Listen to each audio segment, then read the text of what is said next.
10 शीख गुरूंचा इतिहास. शीख गुरु, शीख धर्मांच्या 10 गुरूंचा काळ हा 1469 मध्ये नानक देव यांच्या जन्मापासून ते गुरु गोविंद सिंग यांच्या जीवनापर्यंत आहे. 1708 मध्ये गुरु गोविंद सिंह यांच्या मृत्यूच्या वेळी त्यांनी शीख धर्मग्रंथ गुरु ग्रंथाला गुरु ही पदवी दिली.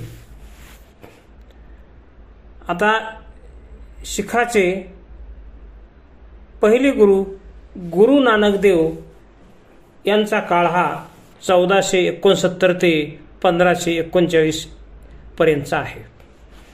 10 गुरुपैकी पहिले गुरु गुरु नानक देव यांनी शीख धर्माची स्थापना केली आणि एका देवाची संकल्पना मांडली.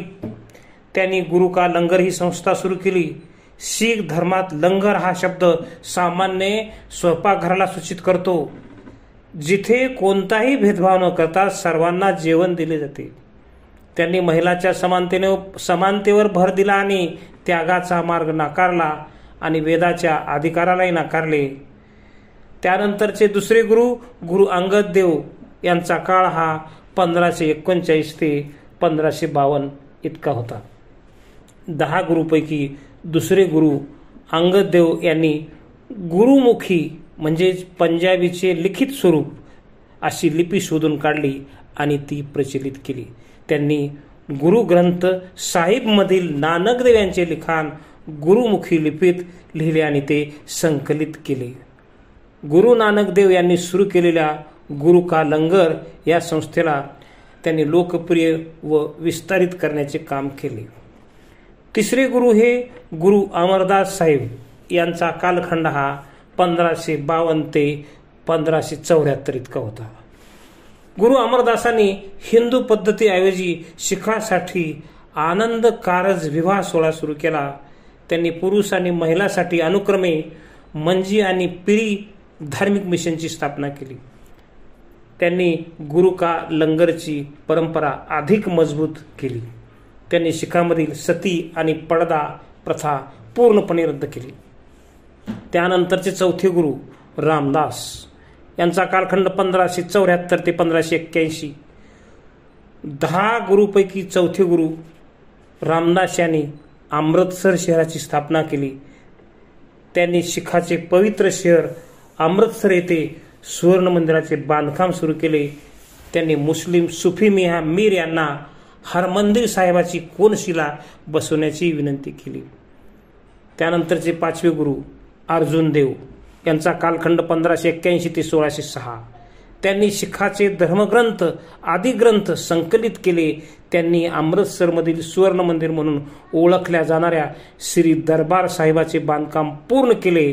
त्यांनी गोविंदवाल साहिबजवळ तरन तारण साहिब या शहराची स्थापना केली.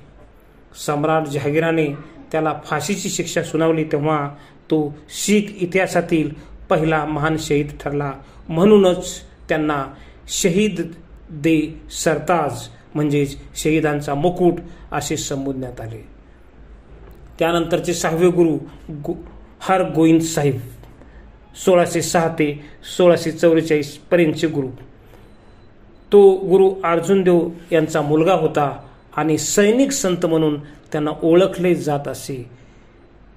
त्यांनी एक लहान सैन्य तयार केले आणि धर्माचे रक्षण करण्यासाठी शस्त्रे हाती घेणारे ते पहिले गुरु बनले. त्याने मुघल शासक जहांगीर आणि शहाजहान यांच्याविरुद्ध युद्ध केली. त्यानंतरचे 7वे गुरु हर राय साहिब 1644 ते 1661 पर्यंतचा काळ. जरी ते शांतताप्रिय होते तरी त्यांनी कधीही गुरु हरगोविंद यांनी राखलेल्या सशस्त्र शीख योद्ध्यांना तोडले नाही. त्यांनी मुघल शासक शहाजहानचा मुलगा दारा शिकोह याला आश्रय दिला. त्यांचा नंतर औरंगजेबाने छळ केला. त्यानंतरचे 8वे गुरु गुरु हरकृष्ण साहिब यांचा कालखंड 1661 ते 1664 पर्यंतचे गुरु. गुरु हरकृष्ण हे सर्वात लहान गुरु होते. वयाच्या 5व्या वर्षी त्यांनी गुरुपदी विराजमान करण्यात आले होते. ते औरंगजेबाच्या काळाला समकालीन होते.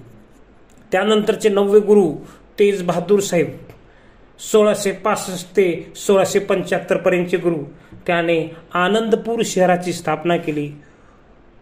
मुघल शासक औरंगजेबाने हिंदू काश्मीरी पंडिताचे जबरदस्तीने धर्मांतर करण्यास त्यांनी विरोध केला, त्यामुळे त्यांचा छळही झाला.